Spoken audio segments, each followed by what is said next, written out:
Jest spór o prezydencki plan obniżki cen energii. Rusza szczyt klimatyczny COP30.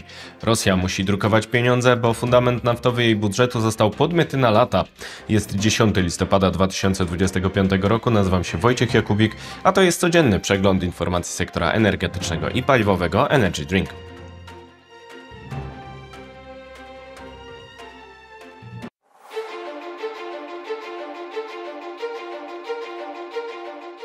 Partnerem kanału Energy Drink jest Orlen. Fundament naftowy reżimu na Kremlu został podmyty na lata. Rosja straciła 1/3 przychodów ze sprzedaży gazu i ropy. Ten trend może się pogłębić i utrzymać przez kilka lat. Wyniosły 888 miliardów rubli, czyli 9,7 bilionów dolarów. Rosjanie zanotowali także wpływy z podatku od wydobycia surowców mineralnych niższe o 26% rok do roku. Sięgnęły 671 miliardów rubli.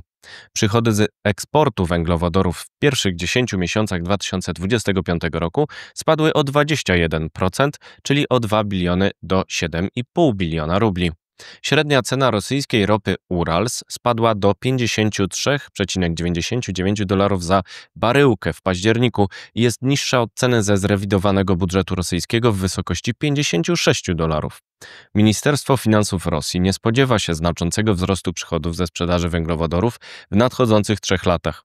Budżet na 2025 rok wstępnie zakładał, że pozwoli uzupełnić rezerwy Funduszu Bogactwa Narodowego, ale obecnie przewiduje niedobór w wysokości 22%, czyli 8,6 bilionów rubli. Łatanie dziury budżetowej odbędzie się z pomocą podwyżki podatku VAT do 22% w 2026 roku oraz wzrostu zadłużenia o 12 bilionów rubli. Według Kyiv School of Economics zasoby Funduszu Bogactwa Narodowego mogą się wyczerpać w 6 do 12 miesięcy, jeśli nie dojdzie do zmiany trendu. Tymczasem ten trend może się pogłębić za sprawą spadku cen ropy oraz zaostrzania sankcji zachodnich. Sankcje USA wobec Łukoila i Rosnieftu wchodzą w życie 21 listopada, o ile nie dojdzie do zmiany stanowiska Białego Domu. Zwolnienie dla rafinerii Schwedt w Niemczech ma według danych oficjalnych trwać pół roku, a według źródeł Reutersa zwolnienie wobec Słowacji i Węgier 12 miesięcy.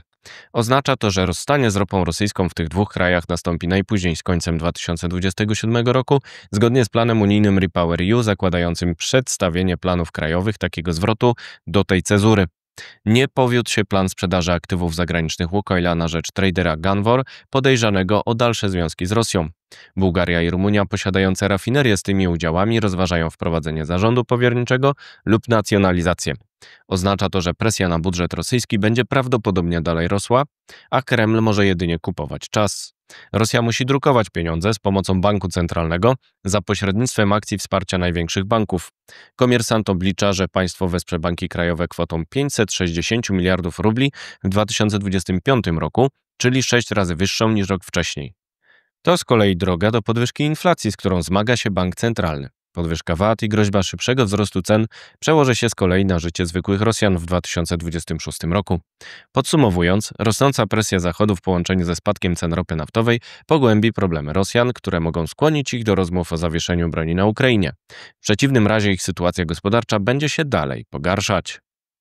Czas na pozostałe wieści, na początek z Polski. Spór o ETS. Prezydent zaproponował ustawę obniżającą cenę energii o 33% poprzez przekierowanie środków systemu ETS na finansowanie opłat dodatkowych na rachunku. Tani prąd umożliwi elektryfikację i sprawi, że pompy ciepła wygrają z kopciuchami, a auta elektryczne z LPG, dieslem i benzyną, ocenia Michał Hetmański z Fundacji Instrat. Jaki tani prąd? Przerzucenie kosztów na budżet państwa?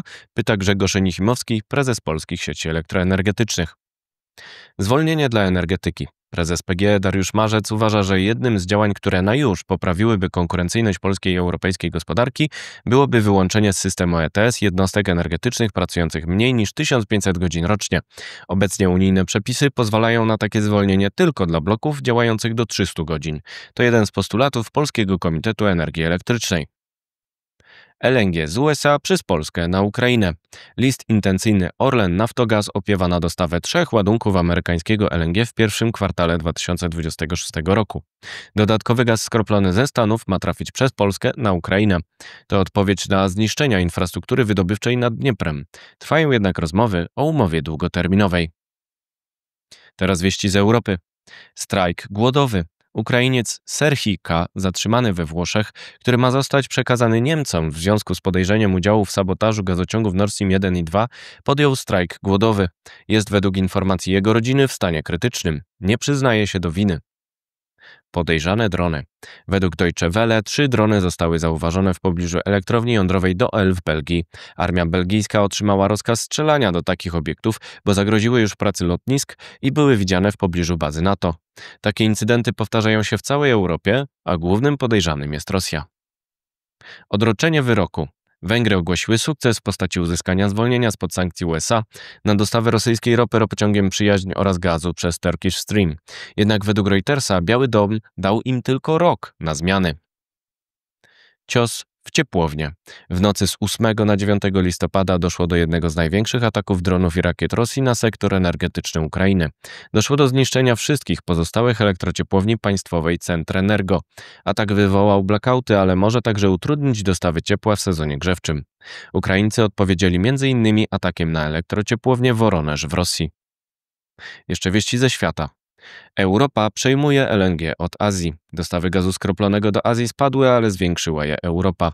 Azjaci sprowadzili w pierwszych 10 miesiącach tego roku o ponad 14 milionów ton LNG mniej.